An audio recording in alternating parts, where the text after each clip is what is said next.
আপনি কি জানেন এমন একটা সময় আসতে পারে যখন আমেরিকার নিজের জনগণই তাদের সরকারের বিরুদ্ধে দাঁড়িয়ে যাবে? আর সেই বিদ্রোহের কেন্দ্রবিন্দুতে থাকবে একটি দেশ, ইসরায়েল।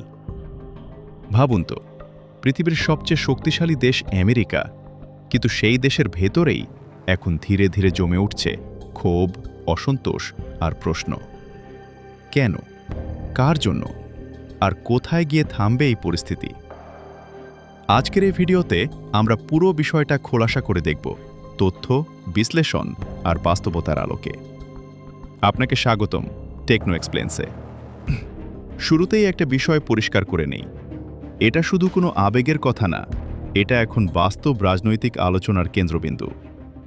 আমেরিকার তরুণ প্রজন্ম, বিশেষ করে শিক্ষিত শ্রেণী, তারা এখন সরাসরি প্রশ্ন তুলছে, কেন তাদের ট্যাক্সের টাকা বিদেশের যুদ্ধে খরচ হবে?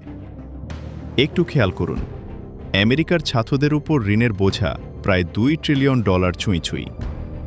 লক্ষ লক্ষ মানুষ মাস শেষে ক্রেডিট কার্ড ছাড়া টিকে থাকতে পারে না, অথচ একই সময়ে বিলিয়ন বিলিয়ন ডলার যাচ্ছে বিদেশে, বিশেষ করে ইসরায়েলকে সামরিক সহায়তা দিতে। আপনি যদি এখানে নতুন হয়ে থাকেন, তাহলে এখনই চ্যানেলটি সাবস্ক্রাইব করে রাখুন, কারণ আমরা এমন সব বিষয় সহজভাবে বিশ্লেষণ করি যা আপনি অন্য কোথাও পাবেন না। এখন আসল প্রশ্ন, এই ক্ষোভটা কতটা বড়? গবেষণা বলছে 2022 সালে যেখানে আমেরিকার প্রায় 55% মানুষ ইসরায়েলকে সমর্থন করত, এখন সেই সংখ্যা নেমে এসেছে প্রায় 37%।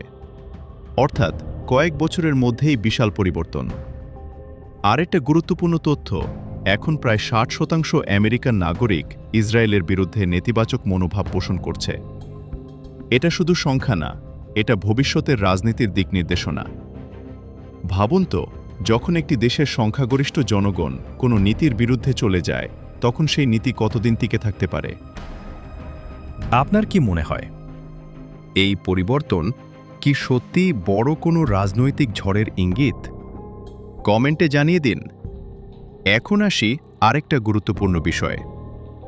আমেরিকার ভেতরে শুধু সাধারণ মানুষ না, রাজনৈতিক দলগুলোর ভেতরেও ভাঙন শুরু হয়েছে। বিশেষ করে ডেমোক্রেটদের মধ্যে ইসরায়েল বিরোধী মনোভাব অনেক বেশি বেড়েছে। এমনকি রিপাবলিকানদের মধ্যেও এখন প্রশ্ন উঠছে, এই যুদ্ধ কি সত্যিই আমেরিকার জন্য দরকার? ডোনাল্ড ট্রাম্প যখন মেক আমেরিকা গ্রেট অ্যাগেন বলেছিলেন, তখন তিনি প্রতিশ্রুতি দিয়েছিলেন যুদ্ধ কমানোর। কিন্তু বাস্তবে দেখা যাচ্ছে আমেরিকা বরং আরও বেশি জড়িয়ে পড়ছে আন্তর্জাতিক সংঘাতে।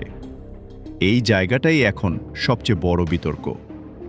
আপনি যদি খেয়াল করেন, আমেরিকার অভ্যন্তরীণ সমস্যাগুলো দিন দিন বেড়েই চলেছে। গৃহহীন মানুষের সংখ্যা বেড়েছে, স্বাস্থ্যসেবা ব্যয়বহুল, শিক্ষা ব্যয় আকাশচুম্বী। তারপরও প্রশ্ন, কেন এত টাকা বিদেশে? এই ভিডিও যদি এখন পর্যন্ত আপনার কাছে ইনফরমেটিভ মনে হয়, তাহলে একটা লাইক দিয়ে সাপোর্ট করুন। এতে করে এই ধরনের কন্টেন্ট আরও বেশি মানুষের কাছে পৌঁছাবে। এখন একটু আন্তর্জাতিক দিকটা দেখি। বিশ্লেষকরা বলছেন, এই পরিস্থিতি শুধু আমেরিকার ভেতরেই সীমাবদ্ধ না, বরং এটা পুরো বিশ্ব রাজনীতির উপর প্রভাব ফেলতে পারে। কারণ যদি আমেরিকার জনগণ চাপ সৃষ্টি করে, তাহলে তাদের সরকারের নীতিতেও পরিবর্তন আসতে বাধ্য। আর সেই পরিবর্তন সরাসরি প্রভাব ফেলবে মধ্যপ্রাচ্যের রাজনীতিতে। একটা বিষয় বুঝতে হবে, আধুনিক বিশ্বে যুদ্ধ শুধু অস্ত্র দিয়ে হয় না, জনমত দিয়েও হয়। আর এখন সেই জনমতই ধীরে ধীরে পরিবর্তন হচ্ছে।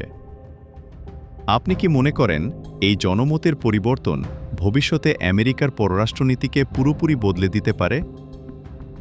এখন আসি সবচেয়ে গুরুত্বপূর্ণ অংশে।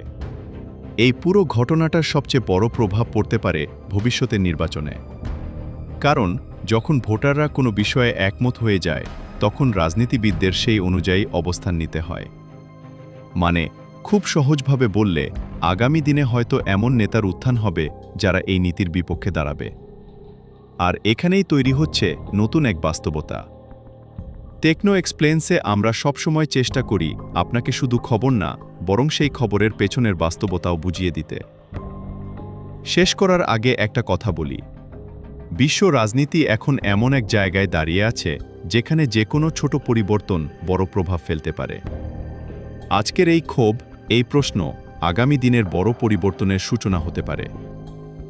আপনার কি মনে হয়, আমেরিকার জনগণের এই পরিবর্তন কি সত্যি বিশ্ব রাজনীতিকে নতুন দিকে নিয়ে যাবে?